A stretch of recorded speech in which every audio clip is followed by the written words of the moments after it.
Malam ini saya mengucapkan kepada saudara sekalian selamat tahun baru Hak Sameak Yom Teruah Sana Taufa. Dan malam hari ini kita masuk ke tahun 5777. Kita ada di tahun yang sangat luar biasa, yaitu tahun Ayin Zain. Ayin itu adalah mata dan Zain itu adalah pedang. Tentu saya tidak akan menerangkan ini secara detail, saudara-saudara. Tetapi kita sebagai anak-anak Tuhan, kita ada di tahun yang baru, di mana tahun Yobel kita lewati sudah. Kita masuk di tahun yang sangat luar biasa, di mana Bapa Yahweh akan melakukan perkara-perkara besar di dalam kehidupan kita. Di tahun baru ini saya ingin mengajak saudara sekalian untuk bisa bangkit berdiri. Mari kita bangkit berdiri, saudara-saudara. Bagikan salam kasih saudara kepada kiri kanan saudara. Saudara ucapkan selamat tahun baru Sana Taufa. Haleluya.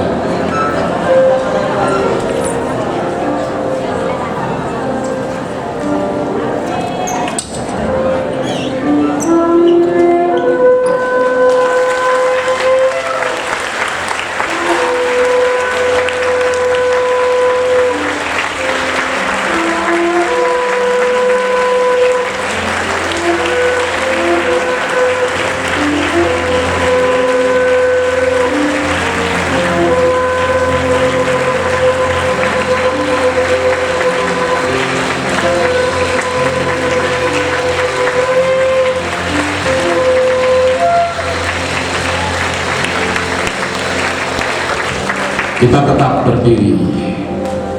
Kita naikkan Shema Israel sebagai iman kita. Shema Israel, Yahweh Eloheinu, Yahweh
mengucapkan syukur dan terima kasih kepadamu ya Bapa Yahweh.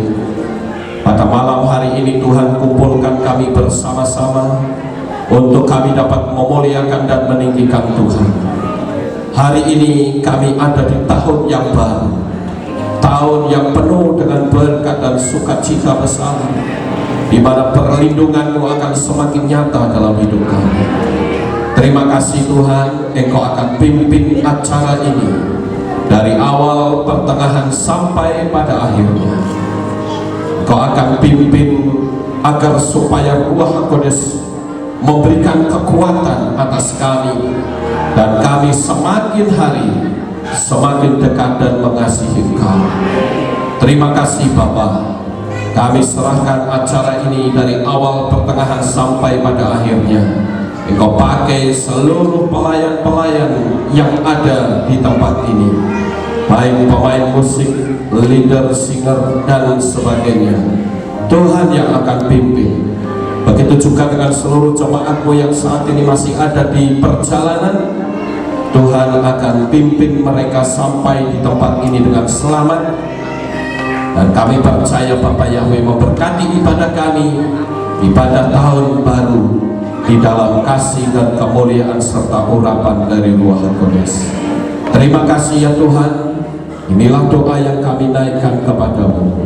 Di dalam nama Adonai Yesus HaMashiach kami sudah berdoa dan mengucap syukur. Semua yang percaya berkata amin. Iya, baik, silakan duduk kembali saudara. Haleluya. Seberapa banyak saudara pada malam hari ini siap untuk merayakan hari raya yang besar ini, bersuka cita bersama dengan Bapak Yahweh? Boleh lambaikan tangan saudara? Yes, berikan tepuk tangan yang meriah. Haleluya saudara. Amin saudara. Haleluya. Mari kita sama-sama akan menyanyikan sebuah pujian Roh Iman Tuhan Yesua. Haleluya. Yesua, darah Yesua yang sudah menyempurnakan hidup kita. Amin. Haleluya.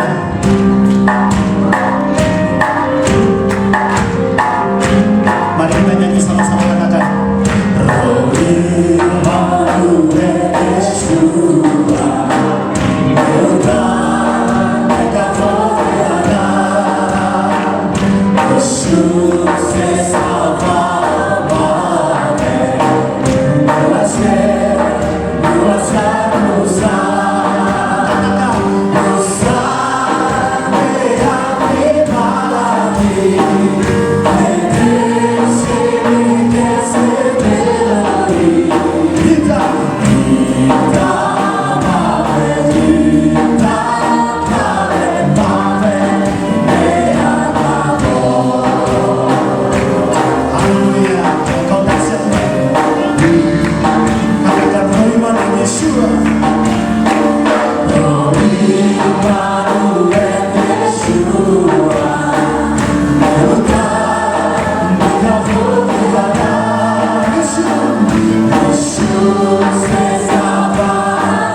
Setiap lutut akan bertelut menyembah Yahweh Shalom.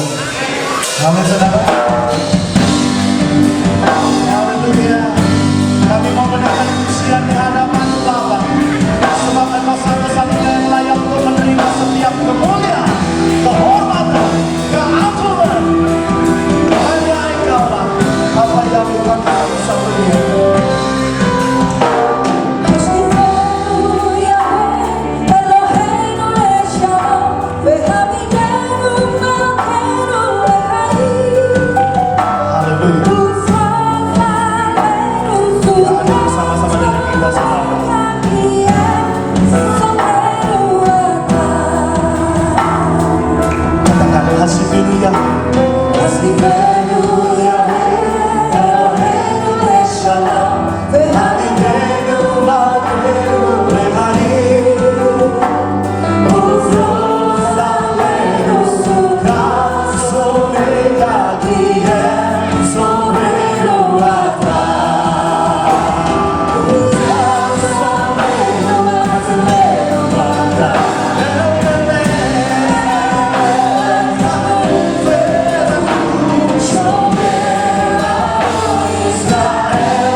Haleluya. Haleluya. Sudah siap menyanyi buat Tuhan? Sudah siap? Nyanyi sama-sama dengan saya katakan. Gigadol Ata. Bisa saudara? Gigadol Ata. Amin. Lebih keras lagi.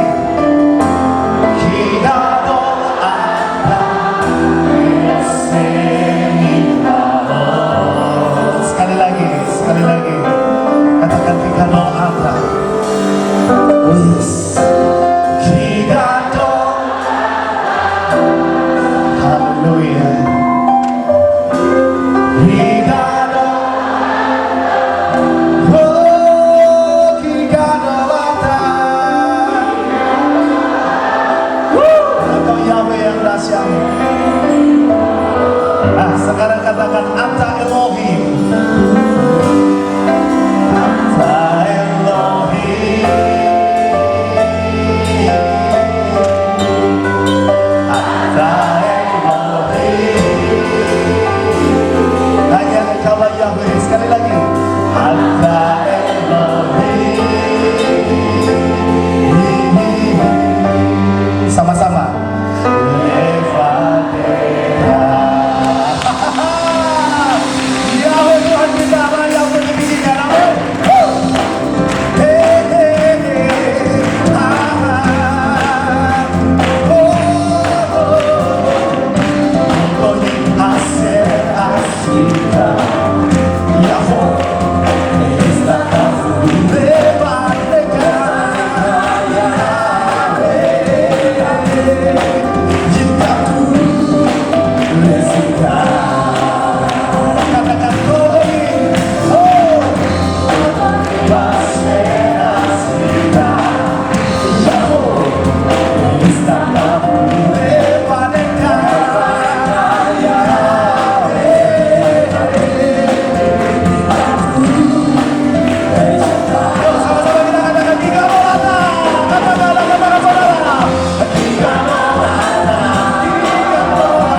Sekali lagi.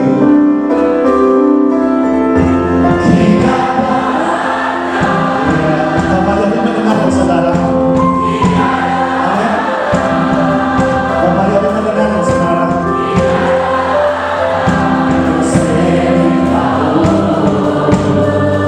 Katakan, kita doakan. Kita doakan. Kita doakan. Katakan sama-sama. Doa, doa,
Haleluya, saudara.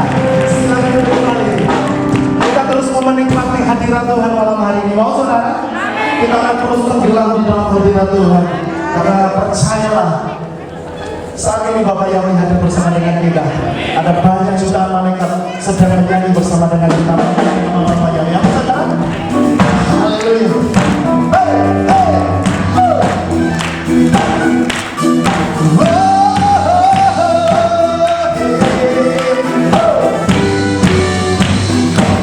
Nyanyi sama-sama, katakan satu Yerusalem. Satu Yerusalem, Yahweh, Yahweh, Yahweh,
untuk menyembah, memuliakan nama Bapa Yahweh. Ya, saudara?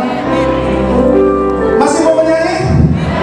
Kita masih mau meninggikan nama Bapa Yahweh. Ya, saudara? Karena dialah satu-satunya yang layak untuk kita puji, kita pujikan. Haleluya.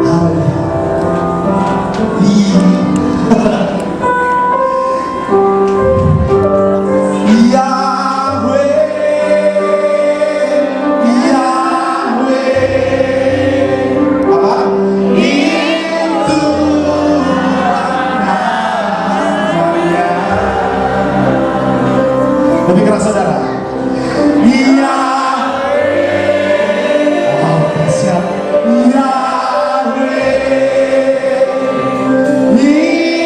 Itulah namanya. Mulai dari sekarang ini. Mulai dari sekarang ini. Sampai kapan? Selama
katakan Yahweh, Yahweh. Siapa?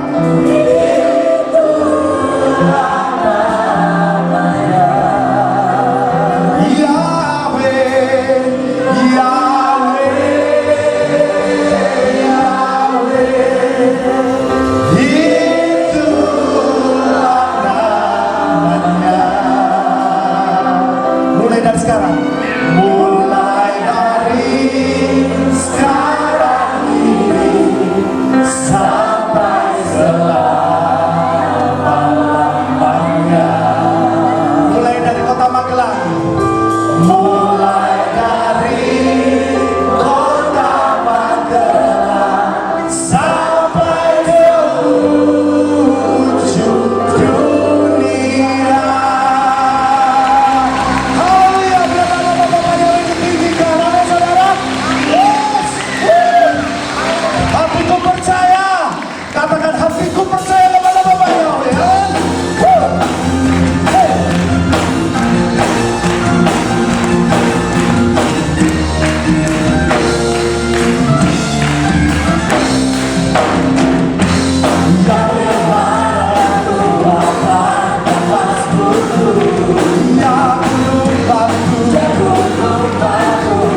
karena tahun ini, di tahun Ayin Zain, rencananya Bapak Yahweh itu akan digenapi di dalam hidup kita. Amin saudara, karena tahun ini adalah tahun kesempurnaan. Saudara percaya bahwa hidup kita akan disempurnakan tahun ini. Amin. Sebab itu kita mau meninggikan namanya terus, lebih dahsyat lagi, lebih dalam lagi, lebih tinggi lagi buat dia. Haleluya. Engkau yang sempurna.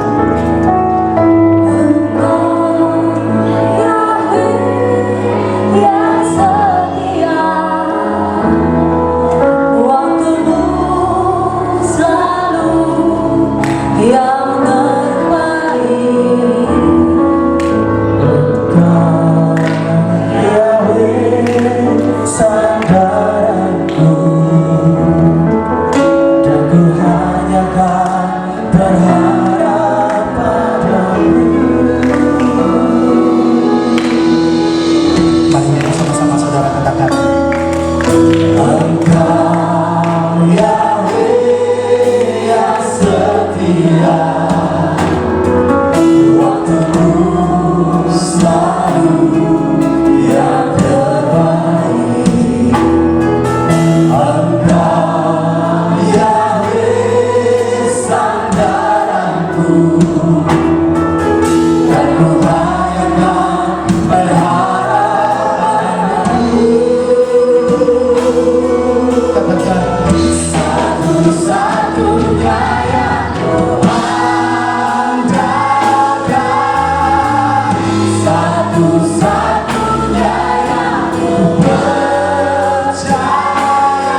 muak ketika saudara sudah punya relasi.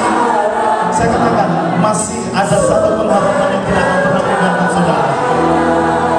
Dia adalah Bapa Yahweh, Dia adalah Yeshua. Sebab itu andalkan Dia di dalam hidup saudara. Andalkan Dia sebagai satu-satunya yang dapat membebaskan saudara.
Tahun yang baru. Oleh karena itu segala sesuatunya serba baru, bahkan iman kami pun akan selalu diperbaharui dari hari lepas hari. Terima kasih ya Tuhan. Sebentar kami akan mendengarkan renungan firman-Mu. Kuasailah hati pikiran kami, sehingga apa yang kami dengar ini boleh kami tanamkan di dalam hati kami. Kami sambut firman-Mu pada malam ini di dalam nama Adonai Yeshua HaMashiach, Juru Selamat kami yang ajaib. Semua yang percaya berkata, amin. Silahkan duduk kembali Bapak Ibu Saudara yang terkasih.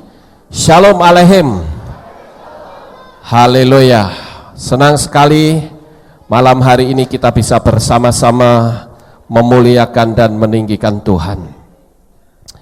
Kita tahu bahwa hari-hari ini di luaran sana banyak sekali orang yang mengeluh karena kondisi keadaan yang semakin tidak menentu.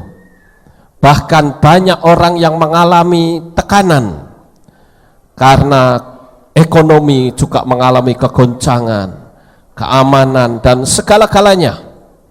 Tetapi Bapak Ibu Saudara, kita tetap memiliki pengharapan yang teguh akan Bapa Yahweh.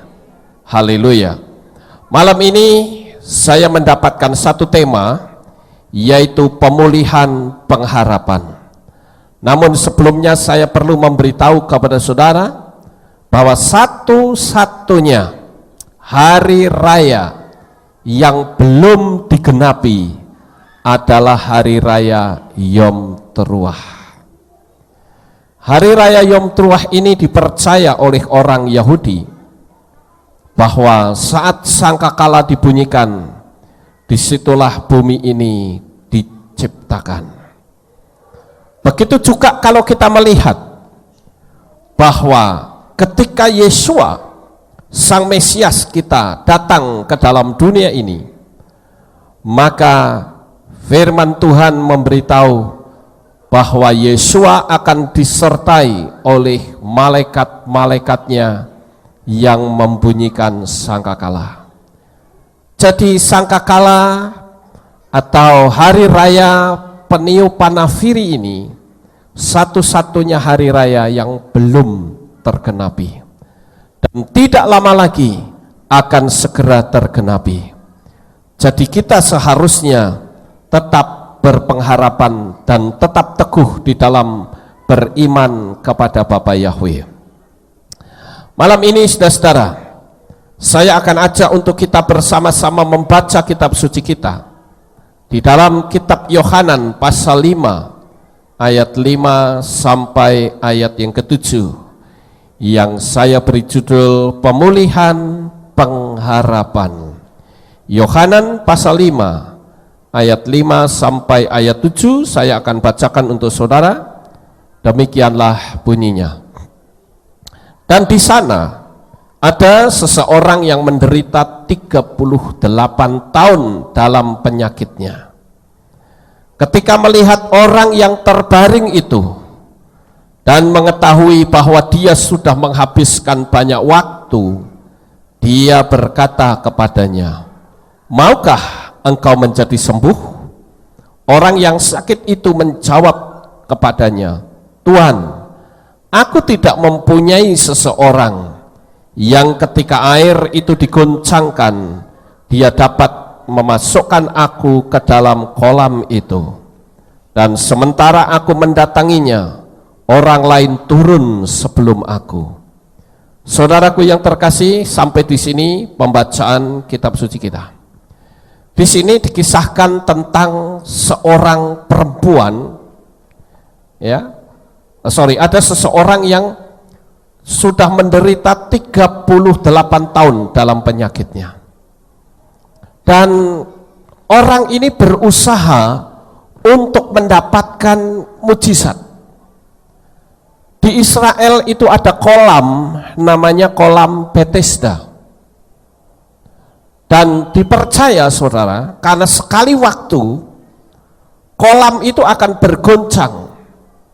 Dan ada cerita di kalangan orang-orang Yahudi pada waktu itu, ketika air itu goncang, itu berarti ada malaikat yang turun, yang menggoncangkan air itu. Dan siapa saja orang yang pertama kali masuk ke dalam air yang bergoncang itu, maka orang itu akan sembuh, apapun penyakitnya. Saya rasa ungkapan ini akan sangat menarik perhatian bagi banyak orang. Apapun penyakitnya. Jadi kalau apapun penyakitnya, berarti seberat apapun penyakit itu akan sembuh. Saudara yang terkasih, lalu saya membaca terus di kisah ini. Ada orang yang sudah menderita 38 tahun dan dia ikut antri di kolam Bethesda itu. Tentu dia berharap supaya penyakitnya itu bisa disembuhkan. Tetapi apa yang terjadi? Setiap kali air itu bergoncang, dan betul-betul air itu bergoncang saudara, ternyata saat dia baru mau bangkit, orang lain sudah mendahuluinya. Orang lain sudah jebur terlebih dahulu. Dan akibatnya dia hanya bisa gigit jari. Dia tidak bisa lagi marah kepada siapapun. Barangkali dia hanya marah pada dirinya sendiri. Apa yang terjadi sebetulnya? Kok sampai selama ini aku berpengharapan, tetapi tidak kunjung ada mujizat yang aku terima. Saya rasa 38 tahun itu bukan waktu yang pendek. Memang tidak disebut apakah 38 tahun itu orang ini berada di situ atau hanya penyakitnya yang 38 tahun. Tetapi yang jelas yang saya soroti adalah orang ini ikut ada dalam satu rombongan orang yang ingin disembuhkan. Tetapi faktanya dia tidak mendapatkan kesembuhan sama sekali. Nah, dari apa yang kita sama-sama renungkan ini saudara, maka di sini kita tahu pengharapan yang ditujukan bukan kepada Tuhan, yang ada hanyalah kekecewaan. Dan repotnya kita sejak dari kecil itu sudah diajari untuk bergantung pada manusia, bukan bergantung kepada Tuhan. Lalu bagaimana sekarang untuk bisa memulihkan pengharapan orang ini, saudara. Nyatanya pada waktu itu, saat Yesua ada di situ dan bertanya, maukah engkau sembuh? Nyatanya orang ini, dari mulutnya dia ingin, tetapi dari pikirannya dia tidak tertuju kepada Tuhan. Dan ini yang sering terjadi di dalam kehidupan manusia. Nah, saudaraku yang terkasih, kalau kita perhatikan di sini, maka ada banyak cara untuk Tuhan itu memberikan mujizat kepadanya. Sekarang perhatikan pertanyaan Yesua yang ada pada ayat yang ke-6. Ketika melihat orang yang terbaring itu dan mengetahui bahwa dia sudah menghabiskan banyak waktu, dia berkata kepadanya, maukah engkau menjadi sembuh? Kalau kita tanya, atau saudara mengalami penyakit yang sama, barangkali saudara akan berkata, loh, saya tidak lumpuh, saya tidak mengalami hambatan, fisik saya normal. Oh betul, tetapi bisa saja ada penyakit lumpuh yang lain yang sedang menggerogoti kehidupan saudara. Bisa saja ekonomi saudara yang sekarang sedang lumpuh. Dan kalau ekonomi yang lumpuh, maka orang akan berusaha apapun, selalu hasilnya gagal. Pernahkah saudara menemukan seseorang yang hari-harinya itu selalu diwarnai dengan kegagalan, masalah yang satu belum selesai, muncul masalah yang baru, belum selesai juga muncul lagi, sehingga orang merasa jenuh dan dia berpikir, untuk apa saya hidup, karena ternyata kehidupan itu tidak seperti apa yang saya harapkan. Untuk apa saya hidup di dunia ini? Nyatanya kalau saya lihat kehidupan itu sendiri tidaklah adil. Lalu sebetulnya apakah yang tidak adil itu Tuhan, atau memang diri kita sendiri yang perlu ada perbaikan? Bapak Ibu saudaraku yang terkasih, kalau kita perhatikan pertanyaan Yesua, maukah engkau sembuh?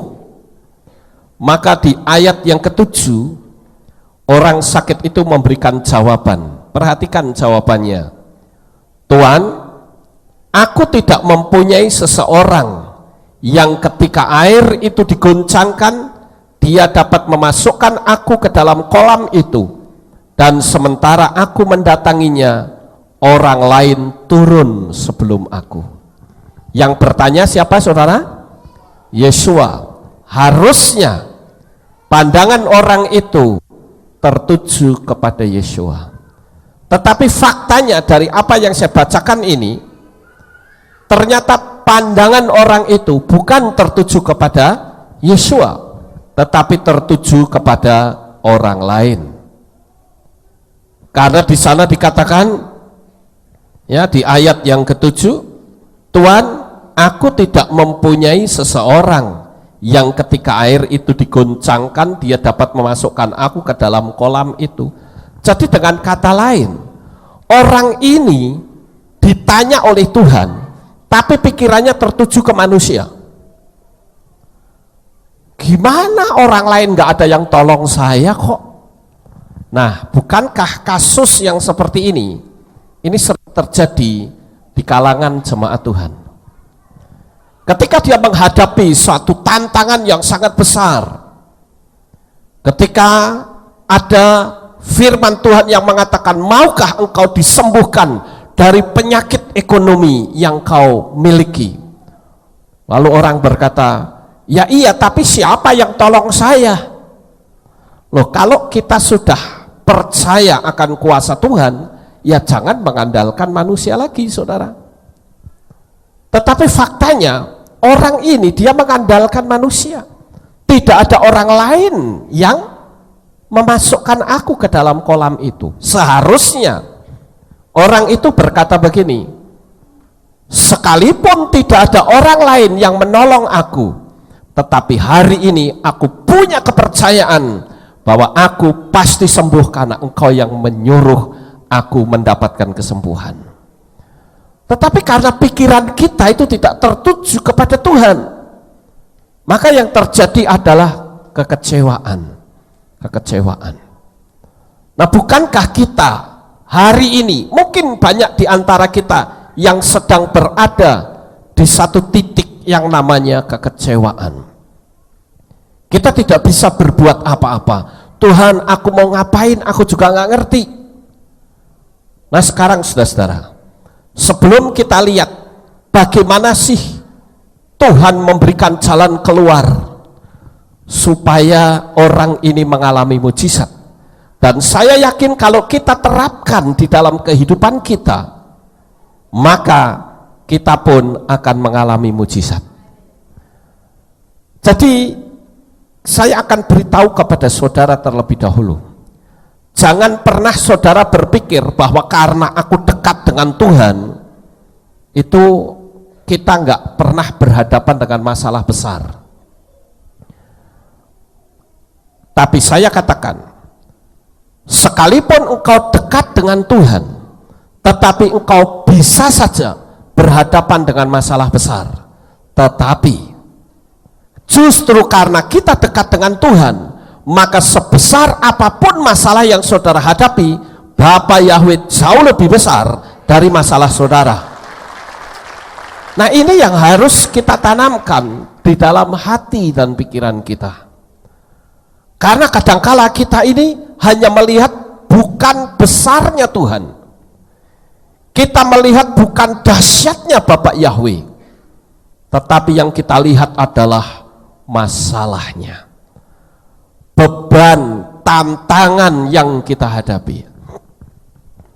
Padahal semakin masalah itu dipandangi, maka masalah itu menjadi semakin besar dan menjadi raksasa bagi kita.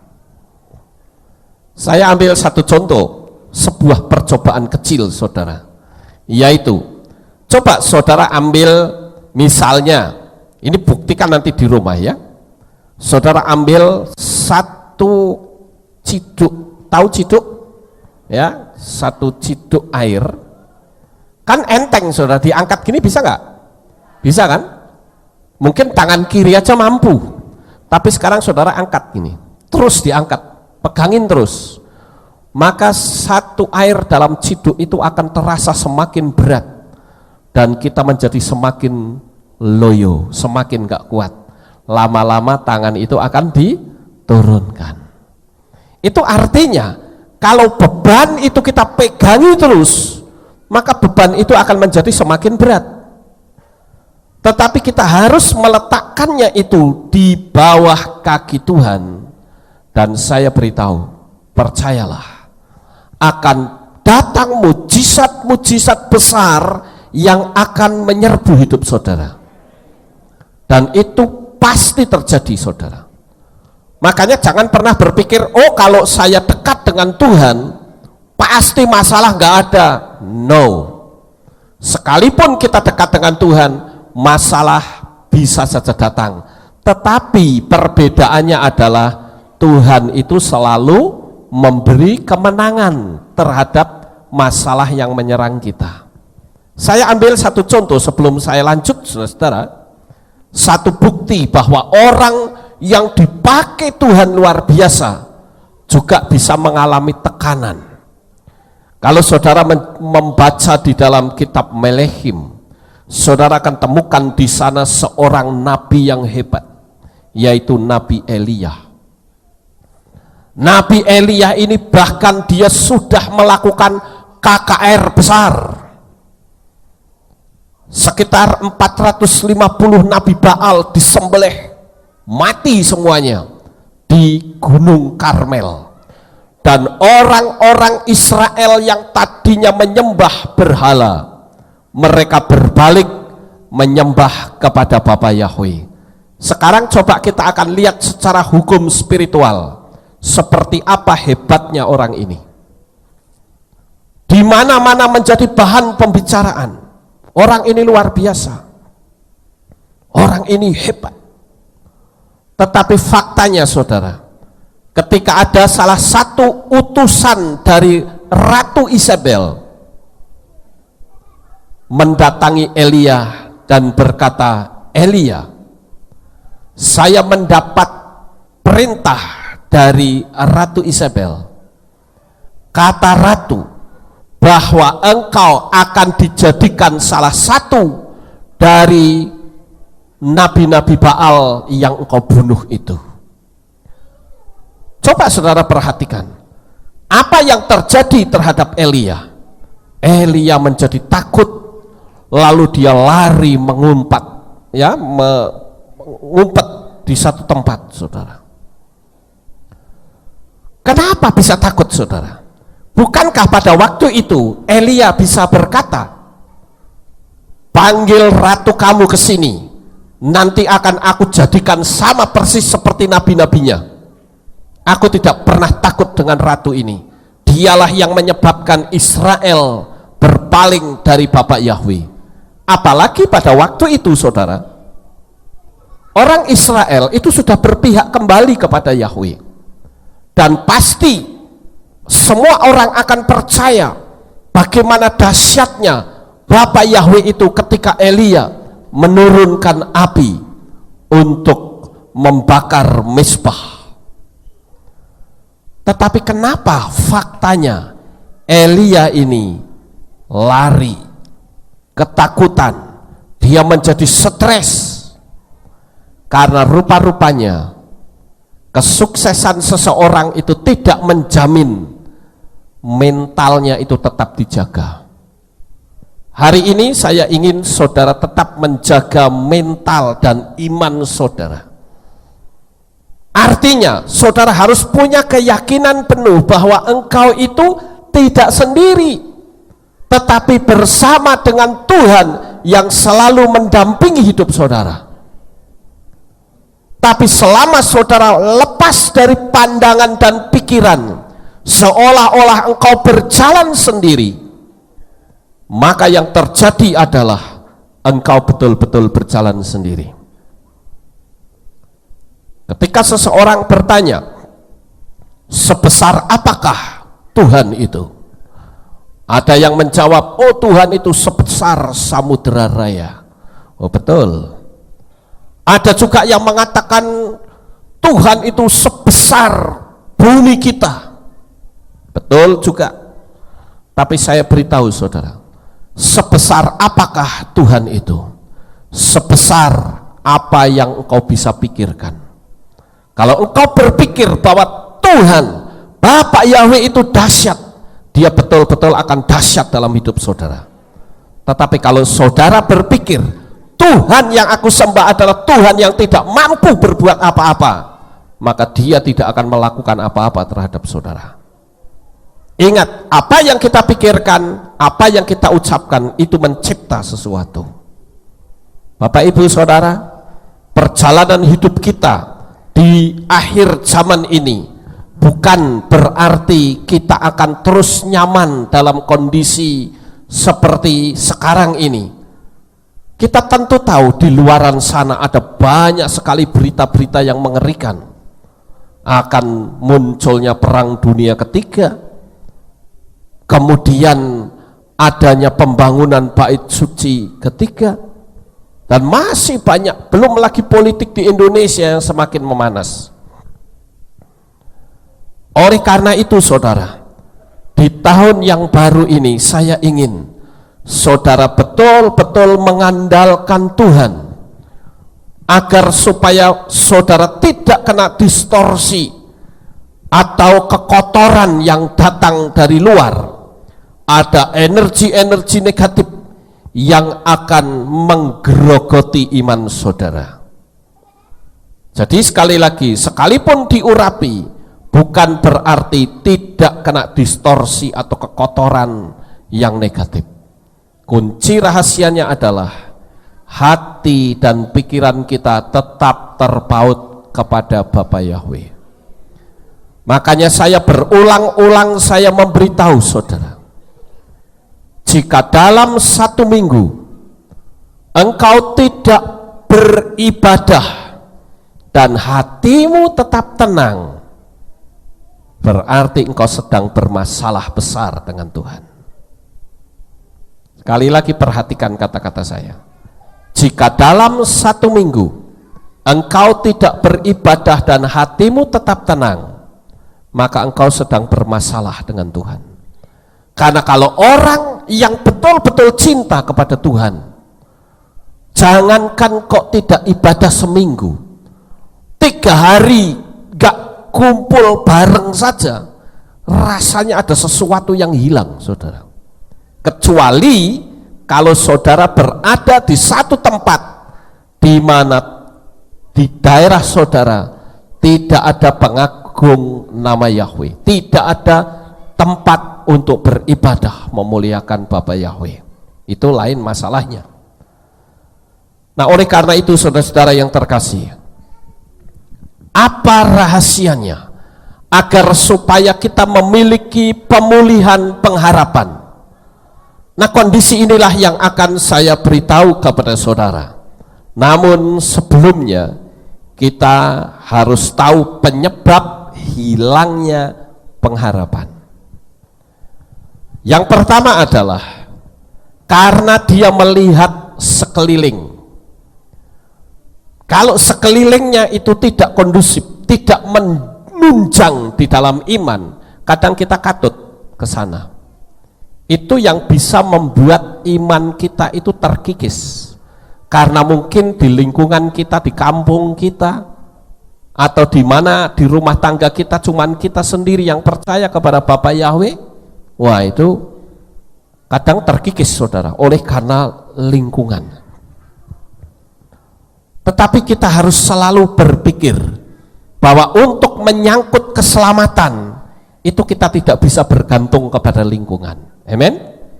Tapi kita masing-masing punya tanggung jawab pribadi lepas pribadi dengan Tuhan. Jadi sekalipun orang itu mengalami begitu banyak tantangan, sekelilingnya itu adalah orang yang tidak percaya, tetaplah teguh.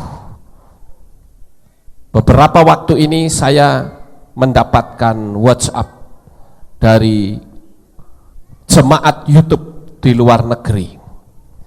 Mereka berkata, saya ada dalam kondisi yang sulit karena suami dan anak-anak semua belum di dalam Tuhan. Apa yang harus saya lakukan? Saya katakan, engkau harus tetap setia apapun risikonya. Ya, karena suami saya mengatakan kamu harus ibadah di gerejaku. Terus saya tanya, terus jawaban Anda bagaimana? Saya katakan aku tidak mau. Ya, saya bilang bagus. Karena ibadah itu adalah ritual.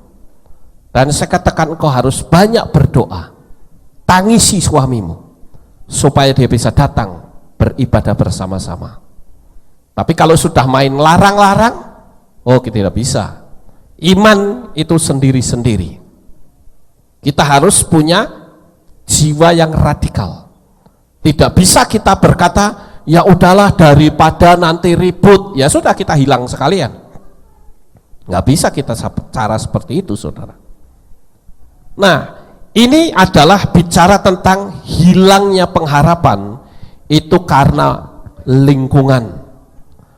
Dan yang kedua, apa yang menjadi penyebab hilangnya pengharapan?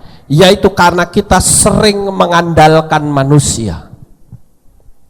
Berapa banyak sering kali kita melihat orang-orang yang mengandalkan manusia selalu berakhir dengan kekecewaan.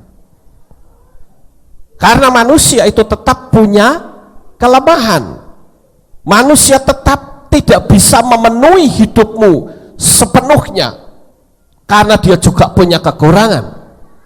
Oleh karena itu, jangan pernah kita mengandalkan manusia, tapi andalkanlah Bapa Yahweh. Dia betul-betul Tuhan yang hidup. Dia betul-betul Tuhan yang mencintai saudara. Dia betul-betul Tuhan yang sangat care dengan saudara. Jadi di tengah-tengah kesulitan seperti apapun, andalkanlah Bapa Yahweh. Nah, ini yang kedua saudara, mengandalkan manusia. Lalu yang ketiga, apa yang membuat seseorang itu imannya jadi luntur? Dia menghadapi masalah dan tidak bisa menyelesaikannya karena kurangnya pemahaman bahwa Tuhan itu benar-benar ada, kurangnya pemahaman bahwa Tuhan itu betul-betul memberikan pembelaan atas hidup kita. Seperti yang sudah saya sampaikan beberapa waktu yang lalu di salah satu materi saya, kenapa Saul begitu ketakutan menghadapi Goliat? Kenapa dia tidak langsung melakukan penyerangan? Karena dia melihat lingkungan, dia melihat gedenya Goliat, nyalinya menjadi ciut, saudara. Padahal kitab suci memberitahu Saul itu adalah suku Benyamin, di mana suku Benyamin itu memiliki kepandaian di dalam bermain ketapel, bermain umban, dan tidak pernah meleset satu kali pun. Seharusnya dia ingat itu kemampuan yang dia miliki, tetapi karena melihat gedenya Goliat, maka nyalinya menjadi kejut, nyalinya menjadi kecil. Nah, oleh karena itu Bapak Ibu Saudara, karena kurangnya pemahaman akan kedahsyatan Tuhan, akhirnya manusia itu tidak bisa berbuat apa-apa. Dan yang berikutnya adalah apa yang menyebabkan seseorang itu mengalami kemerosotan di dalam pengharapan? Karena dia terpengaruh oleh teman. Makanya kalau saudara percaya kepada Tuhan, saudara beribadah di Kehilat seperti ini, jangan karena kita dipengaruhi oleh teman, tetapi karena kita sendiri yang punya keinginan. Karena kalau kita dipengaruhi oleh teman, maka kalau ada sesuatu kita juga akan mudah terpengaruh. Tetapi kalau kita yakin betul bahwa aku berada di tempat yang benar, bahwa di tempat inilah segala kebutuhan hidupku terjawab oleh firman, maka kita tidak akan goyah, saudara. Saya bersyukur selama beberapa waktu ini saya mendapatkan WhatsApp di mana mereka memberikan support, dorongan. Dia katakan, saya sangat diberkati dengan materi-materi yang Pak Lukas upload di YouTube. Dan saya juga melihat bahwa jemaat di YouTube pun sekarang sudah mencapai 4.000 orang lebih, saudara. Dan kita bersyukur di sini karena semakin hari semakin banyak orang yang antusias, yang haus akan firman Tuhan. Kemarin saya lihat ya, kira-kira sekitar 4.200 berapa ya, 212 kalau tidak salah. Itu jemaat yang subscribe materi saya. Nah, di sini kita melihat bahwa apa yang saya unggah ternyata menjadi berkat bagi banyak orang. Dan saya ingin jumlah ini terus semakin bertambah dan semakin bertambah. Saudara dukung doa ya, karena dalam waktu dekat Kehilat Pemulihan Indonesia akan ada satu penambahan lagi. Saya tidak akan sebutkan tempatnya, tapi saudara akan tahu nanti bahwa Kehilat Pemulihan Indonesia akan ada satu penambahan lagi. Ya, tunggu beritanya saudara-saudara. Tetapi di sini kita melihat bagaimana Bapak Yahweh menyatakan mujizatnya yang luar biasa. Sekarang mari kita akan lihat saudara, apa jawaban Yesua. Kita kembali ke kitab Yohanan. Apa jawaban Yesua terhadap orang yang lumpuh itu? Di dalam Yohanan 5 ayat 8, Yesua berkata kepadanya, bangunlah, angkatlah tilammu dan berjalanlah. Jadi Yesua tidak terpengaruh dengan ucapan orang lumpuh ini, saudara. Dia tatap matanya dan berkata, bangun, angkat tilammu dan berjalanlah. Sekarang yang dibutuhkan adalah, you berani nggak beranjak dari tempatmu? Ataukah akan tetap ngelemprak di situ terus? Kalau kamu tetap tidak berani mengambil langkah untuk keluar dari tempat itu, kau akan selamanya lumpuh di situ. Kembali Yesua berkata, bangunlah, angkatlah tilammu. Itu berarti dibutuhkan respon dari orang itu sendiri. Kalau orang itu sendiri sudah tidak punya respon, bagaimana dia bisa disembuhkan? Mungkin orang berkata, aduh aku males dari dulu, kecewa melulu, udahlah terserah sajalah, saya sembuh ya syukur, tidak juga nggak apa-apa. Nggak akan terjadi mujizat. Makanya Yesus berkata bangun. Kalau Yesus berkata bangun, itu jalan satu-satunya, you tetap duduk atau bangun. Dan ternyata saudara, orang ini bangun. Lalu apa maksud dari kata bangunlah ini?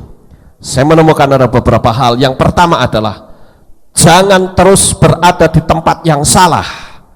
Artinya kalau saudara berpikir realita, maka 10 tahun ke depan masih seperti hari ini. Biasanya ketika seseorang menghadapi tantangan, menghadapi masalah, orang selalu berkata begini, kalau dikasih tahu ya, oh Tuhan itu dahsyat, Tuhan itu ajaib. Iya sih, aku percaya 100%. Tapi realitanya dong, realitanya. Orang realitanya seutangnya masih banyak, realitanya semasalahnya juga masih bertumpuk-tumpuk. Berarti saudara itu menarik realita di dalam hidup saudara yang nanti akan dikeluarkan di masa yang akan datang. Artinya kalau kita melihat realita, berarti kehidupan kita di masa yang akan datang akan persis sama dengan hari ini. Pertanyaan saya adalah, apakah saudara bisa paham ini? Artinya apa yang kita pikirkan akan terjadi nanti dalam kita melewati lorong waktu, saudara.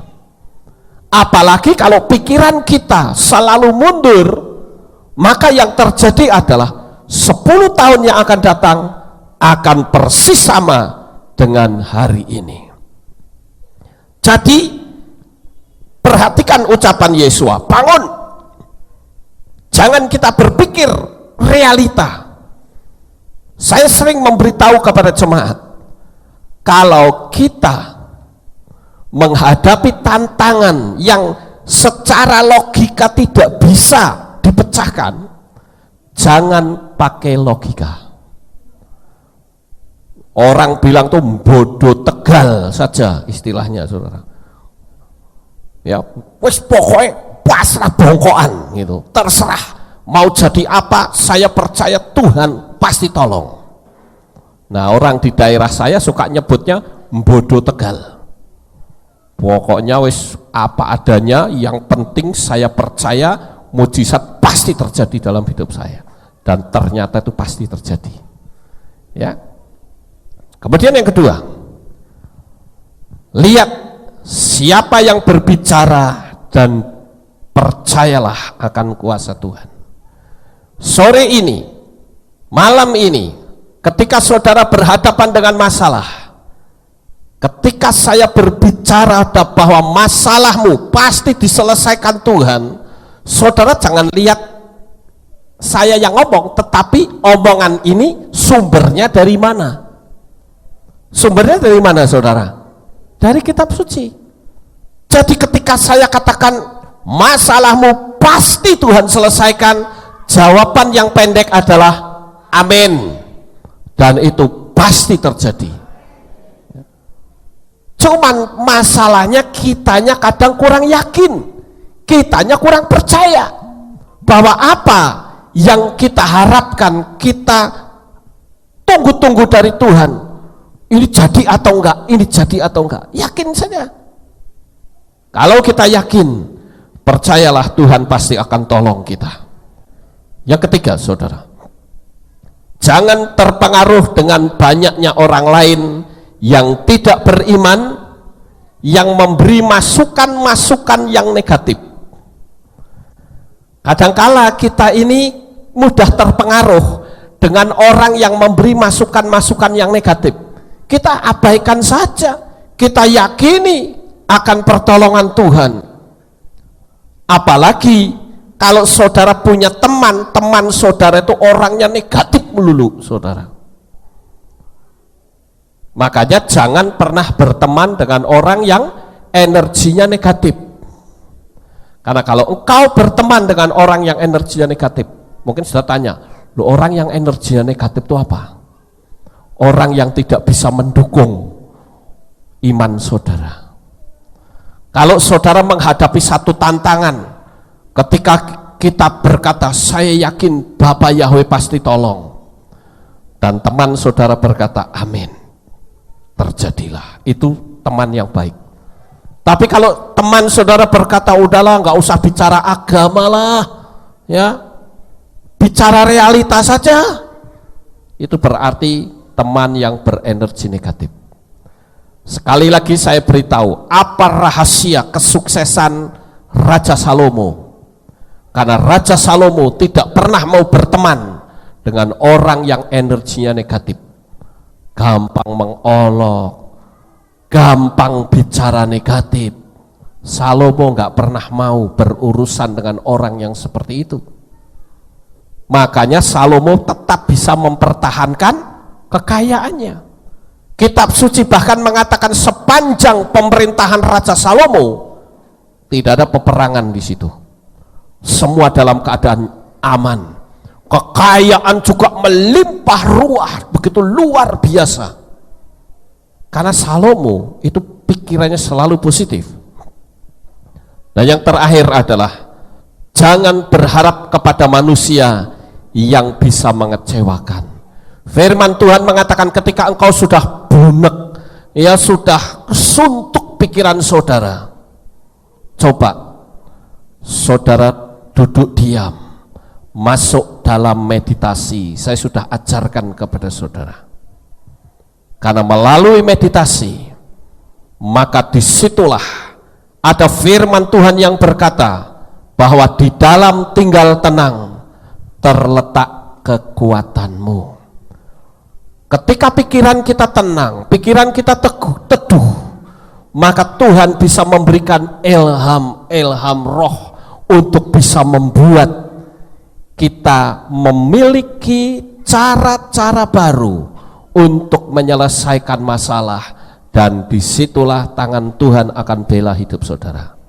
Sekali lagi, jika hari ini saudara punya beban sebesar apapun, saya katakan jangan khawatir, Tuhanmu jauh lebih besar dari masalah yang saudara hadapi. Yakin saja itu saudara, tanamkan di dalam hati saudara, dan jadilah seperti apa yang kau pikirkan dan ucapkan. Haleluya. Malam ini Bapak Ibu yang terkasih, kita sebagai anak-anak Tuhan akan tetap mempertahankan iman kita. Jangan kita mudah goyah, karena Bapak Yahweh selalu menyertai hidup saudara. Sukses besar untuk saudara, Bapak Yahweh memberkati. Kita tunduk kepala, kita akan berdoa. Terima kasih Bapa, malam hari ini kami bersama-sama telah mendengarkan renungan firman-Mu. Biarlah apa yang telah kami dengar, kami tanamkan di dalam hati kami. Jikalau hari ini pengharapan kami sudah luntur, maka kami akan bangkit kembali, karena kami memiliki pengharapan bahwa Tuhan satu-satunya yang akan menolong di setiap tantangan dan cobaan yang kami hadapi, dan kami selalu akan tampil sebagai pemenang. Terima kasih Tuhan, meteraikanlah firman Tuhan ini di dalam hati seluruh jemaat-Mu, dan mereka jangan sampai tidak percaya lagi, tetapi tetap memiliki pengharapan bahwa jemaat Tuhan akan dibuat oleh Tuhan tampil sebagai pemenang. Terpujilah Engkau Bapa Yahweh, di dalam nama Adonai Yesus HaMashiach kami sudah berdoa. Semua yang percaya berkata amin. Puji Tuhan, haleluya. Kita akan dengar persembahan pujian.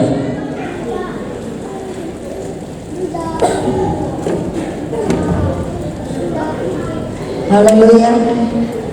Saudara diberkati pada malam hari ini. Puji nama Bapa Yahweh. Sebelum saya mau menyanyikan lagu ini, saya mewakili keluarga besar Bapak Lukas Sutrisno mengucapkan Yom Teruah, dan saya juga mengucapkan Rosasana bagi kita semua. Puji nama Bapa Yahweh. Saya dengan Elis akan menyanyikan sebuah lagu yang mengingatkan kepada kita semua. Kalau tadi Raja Salomo disebut bahwa dalam segala kemegahannya dia memiliki segala sesuatu, dia melakukan apapun juga yang ada di dunia ini menurut hikmat dari Bapa Yahweh. Tetapi apa yang dia tulis di dalam kitab Pengkhotbah 3, segala sesuatu itu ada masanya. Ada masa untuk lahir, ada masa untuk mati, ada masa untuk tertawa dan bersedih. Tetapi kita semua diajar oleh Bapa Yahweh untuk melayani, sehingga segala sesuatu yang didapat tidak akan menjadi sia-sia, tetapi akan bermanfaat karena kita memberikan diri kita di hadapan Bapa untuk melayani Dia sampai akhir hidup kita. Kita diingatkan juga bahwa hari-hari ini adalah hari-hari yang jahat, di mana cinta kasih manusia kepada Tuhan itu sudah mulai luntur, cinta terhadap sesama juga sudah mulai luntur. Tetapi kita juga diingatkan oleh Rabi Saul bahwa apa yang kita kerjakan, jerih lelah kita tidak akan pernah menjadi sia-sia. Amin. Saya undang Elis untuk maju ke depan.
sesuatu yang biasa orang-orang Yahudi lakukan pada saat perayaan tahun baru, yaitu makan apel dan madu. Apa sih artinya, saudara?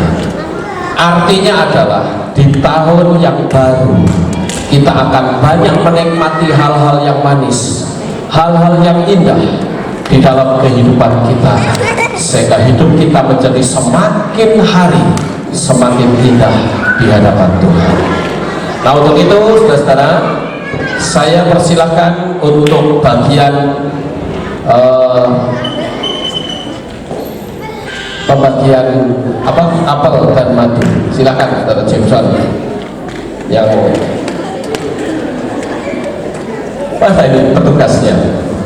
Oh, ada di belakang. Oke, dibagi satu orang satu ya. Jangan dimakan dulu, nanti kita makan bersama-sama. Ada lagi yang belum dapat? Angkat tangan. Kalau sudah semua ya. Oke, kalau sudah semua, mari kita akan sama-sama bangkit berdiri. Sekali lagi yang belum, angkat tangan. Ada? Oke, sekarang kalau sudah, kita akan bangkit berdiri. Mari kita akan berdoa untuk doa profetik kita. Bapak Yahweh, malam ini kami berterima kasih dan bersyukur karena kami memasuki tahun baru, tahun 5777, tahun Ayin Zain. Dan kami percaya bahwa perjalanan hidup kami di tahun yang baru dan seterusnya akan semanis apel dan madu yang akan kami makan sebentar. Dan kami percaya perjalanan yang manis ini semata-mata hanya karena Bapa Yahweh yang membuat ini semua bagi kami. Terima kasih Tuhan, berkati seluruh jemaatmu yang malam hari ini ikut ambil bagian dalam kenikmatan manisnya hidup bersama dengan Bapa Yahweh. Terpujilah Engkau di dalam nama Adonai Yesus HaMashiach. Kami sudah berdoa. Semua yang percaya berkata amin. Silakan saudara nikmati itu. Sudah selesai banget. Tepuk tangan sama-sama dengan saya.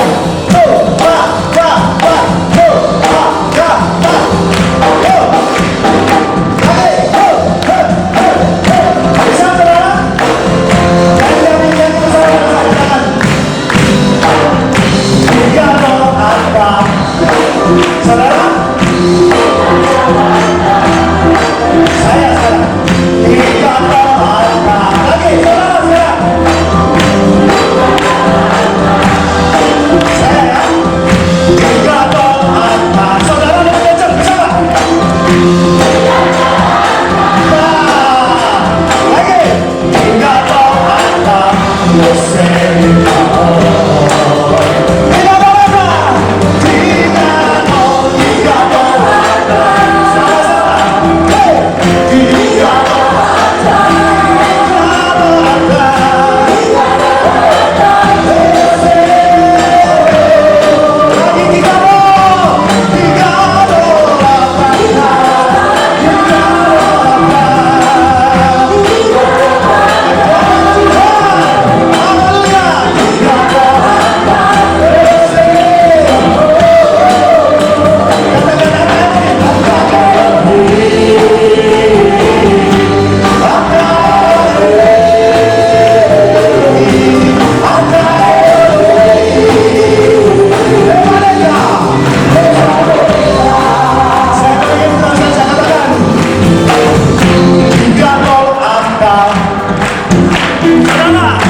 Kita doakan.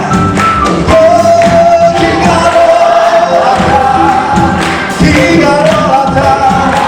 Sebab Bapak Yahweh kita jauh lebih besar dan segala permasalahan kita. Kali ini adalah tahun kemenangan buat saudara dan saya. Amin. Katakan sekali, kita doakan. Kita doakan.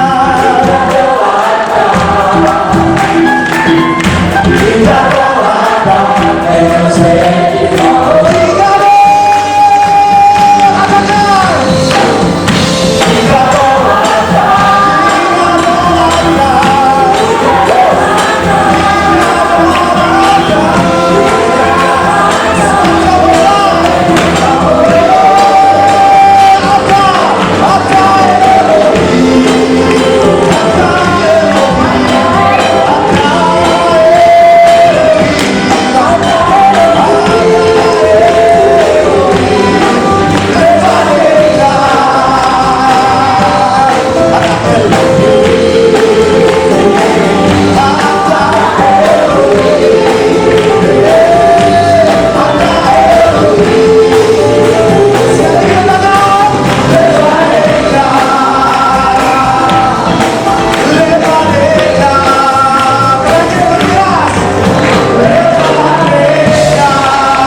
Haleluya. Sana Tova.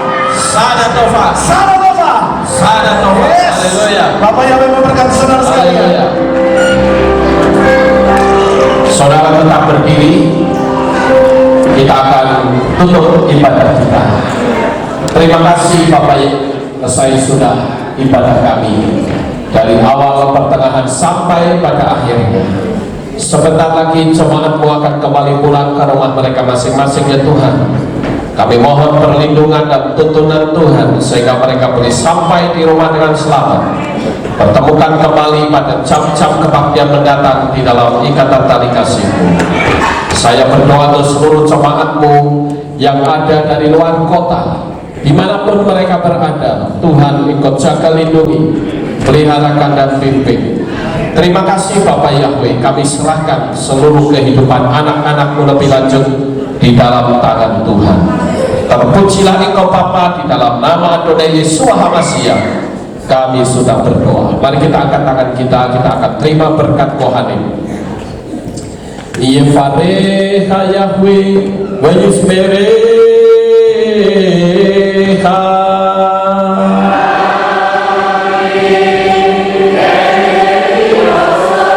Yair Yahweh Tana Yoreha Wikuneha.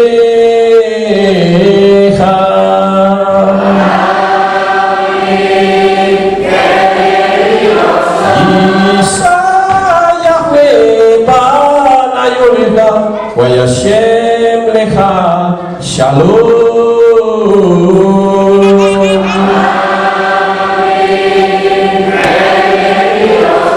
Baruch atau Bair, Ufaruk atau Besade, kau akan diberkati di kota dan kau akan diberkati di ladang. Baruch dari Pinteka, Ufriat Matka, Ufri Fahem Teka Sikar Allah, Peka wa Esterot Seneka. Diberkatilah buah kandunganmu, diberkati hasil bumimu, diberkati hasil ternakmu, anak-anak lembumu dan anak-anak dombamu. Baruch dan Aka Umisanteka, diberkatilah bakulmu dan tempat adonanmu. Baruch ada Boboika, Faruk ada Benseteka, dan kau akan diberkati pada waktu kau masuk, dan kau akan diberkati pada waktu kau keluar. Baruch ada Yahweh Eloheinu melek haolam, Beshem Yeshua HaMashiach, Berruah HaKodes, Kini olam fa'ed. Kami sudah berdoa dan mengucap syukur. Yahweh memberkatimu dan